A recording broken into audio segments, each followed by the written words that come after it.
Good evening, class plus two. Your next topic is the human male reproductive system.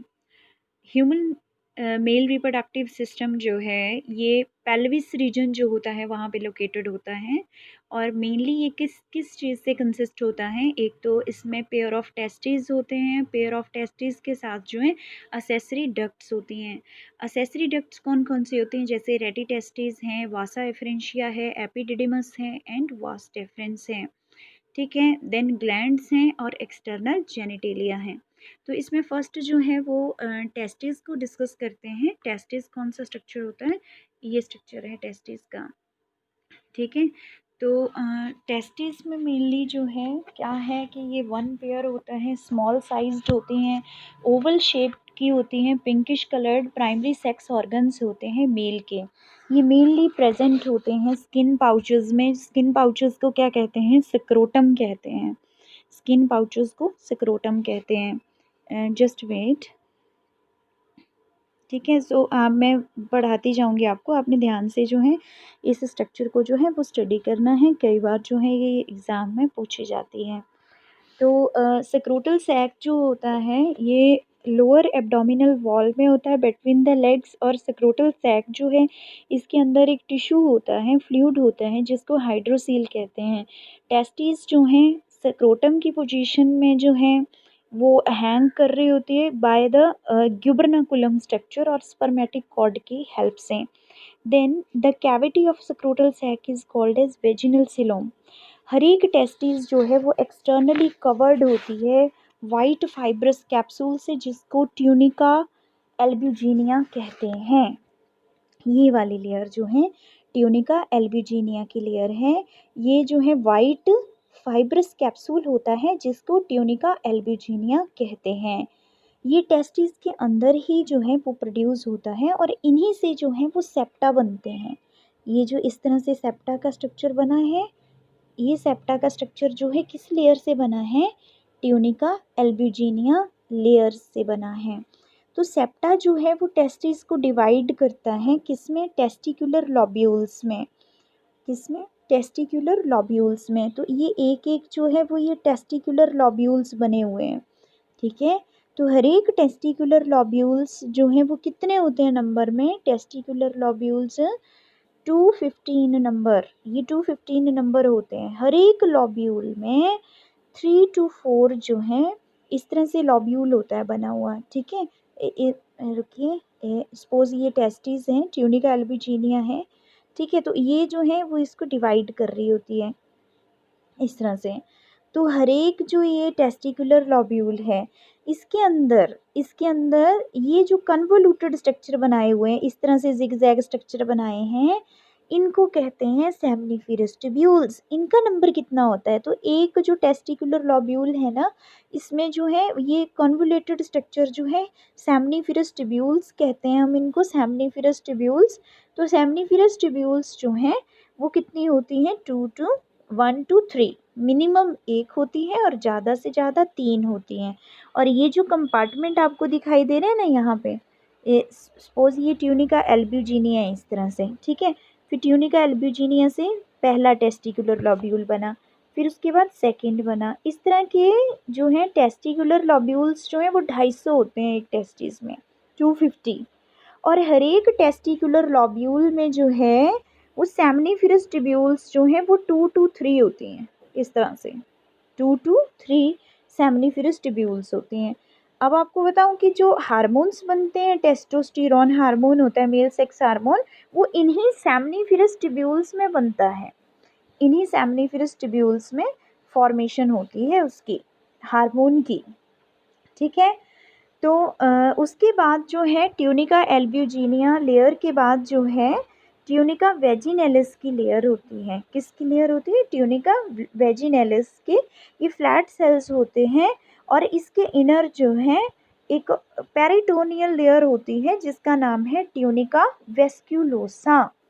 इसकी layer, इसके अंदर जो है वो कौन सी लेयर है, tunica वेस्क्यूलोसा।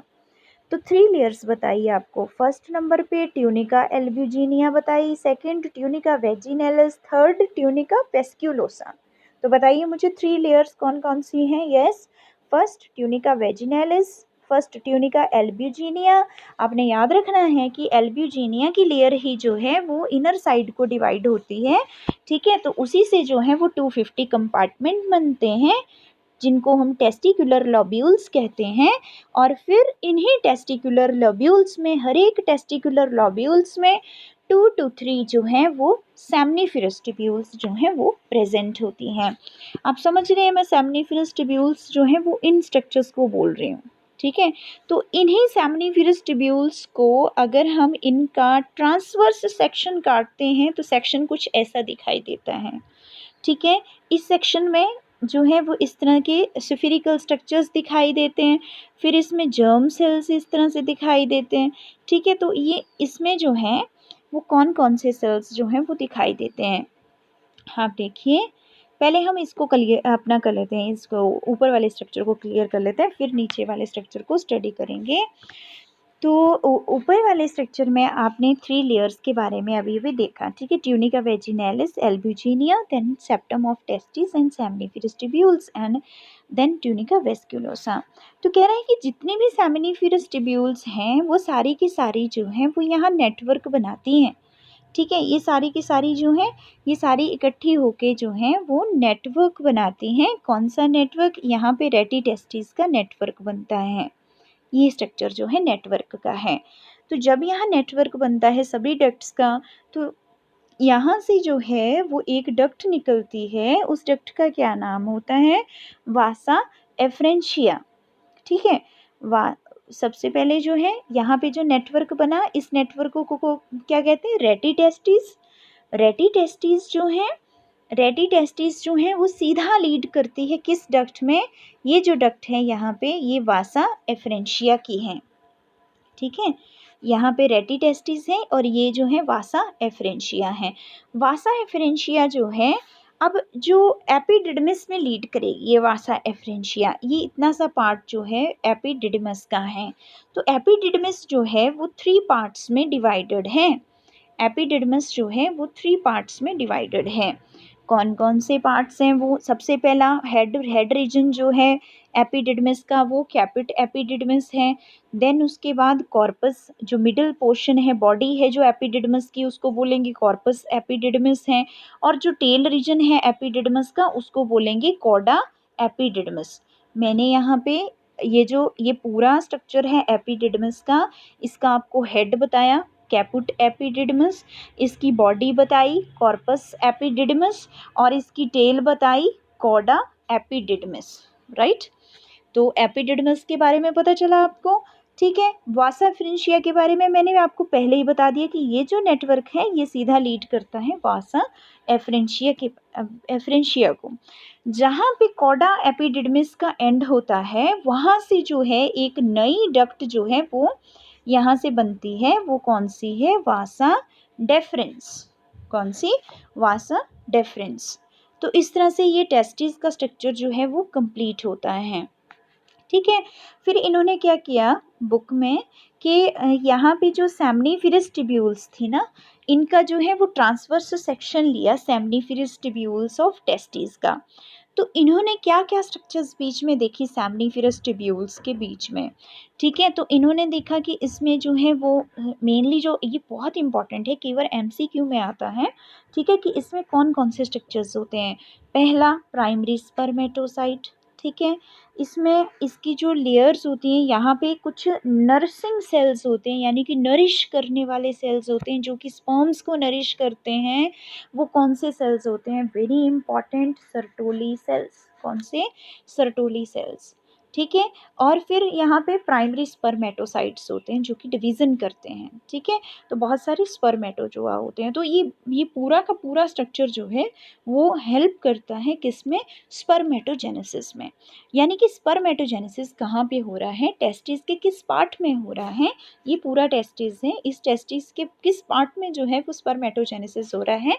The right answer is seminiferous tubules, ठीक है। तो सेमनीफेरस ट्यूब्यूल्स का स्ट्रक्चर बताया मैंने आपको, ठीक है। तो इसमें प्राइमरी स्पर्मेटोसाइट का स्ट्रक्चर है, देन सेकेंडरी स्पर्मेटोसाइट, ठीक है। देन अब एक क्वेश्चन आपसे पूछना मैंने कि जो टेस्टिस होती हैं, ठीक है, टेस्टिस जो हैं ये endocrine as well as exocrine दोनों का काम करती हैं, ठीक है। ये हार्मोन्स भी रिलीज करती है, ठीक है। हार्मोन्स रिलीज होते हैं सेम्निफेरस ट्यूब्यूल से, है ना। जो सेम्निफेरस ट्यूब्यूल्स हैं ये जो सेम्निफेरस ट्यूब्यूल्स हैं ये स्पर्म्स की फॉर्मेशन करते हैं, ठीक है। तो इसमें हार्मोन्स जो हैं वो प्रोड्यूस होते हैं, वो प्रोड्यूस होते हैं किससे? लेडिंग सेल्स और इंटरस्टिशियल सेल्स से। लेडिंग सेल्स और इंटरस्टिशियल सेल्स से ये जो लेडिंग सेल्स बनाए हैं ये वाले जो हैं ये लेडिंग सेल्स होते हैं, यही जो हैं वो हार्मोन्स को रिलीज करते हैं, ठीक है। ये स्कैटर्ड होते हैं किसमें? इंटरस्टिशियल स्पेसेस में। ये इंटरस्टिशियल स्पेस बना है यहाँ पे, ये इंटरस्टिशियल स्पेस किस किस के बीच में? ये सेम्निफेरस ट्यूब्यूल्स हैं, ये सेम्निफेरस ट्यूब्यूल्स के बीच में जो स्पेस है वो इंटरस्टिशियल स्पेस है, और इनको जो है इनको जो है हम लेडिंग सेल्स बोलते हैं। लेडिंग सेल्स जो हैं ये क्या काम करते हैं? ये हार्मोन्स को रिलीज करते हैं, सेक्स हार्मोन्स जो हैं, मेल सेक्स हार्मोन्स, एंड्रोजन्स, इनको प्रोड्यूस करते हैं। Most important question, what is the function of Leydig cells? Help in the formation of testosterone. Testosterone क्या करता है? कंट्रोल करता है development of secondary sexual characters in male and female, in male sorry. then testes are involved in spermatogenesis and secretion of testosterone। ये main function हो गया, ठीक है, टेस्टिस का। तो टेस्टिस में सेम्निफेरस ट्यूब्यूल्स ने स्पर्म्स को प्रोड्यूस किया, ठीक है। ये ट्यूब्यूल्स थी, डक्ट्स थी, इन्होंने स्पर्म की फॉर्मेशन की। बट हार्मोन्स को किसने बनाया? लेडिंग सेल्स ने बनाया। किसने बनाया? लेडिंग सेल्स ने बनाया। और इन्होंने एंड्रोजन्स को बनाया, टेस्टोस्टेरॉन जो कि मोस्ट इम्पॉर्टेंट टेस्टोस्टेरॉन है, जो कि हेल्प करता है, डेवलपमेंट करता है सेकेंडरी सेक्सुअल कैरेक्टर्स की मेल में, ठीक है।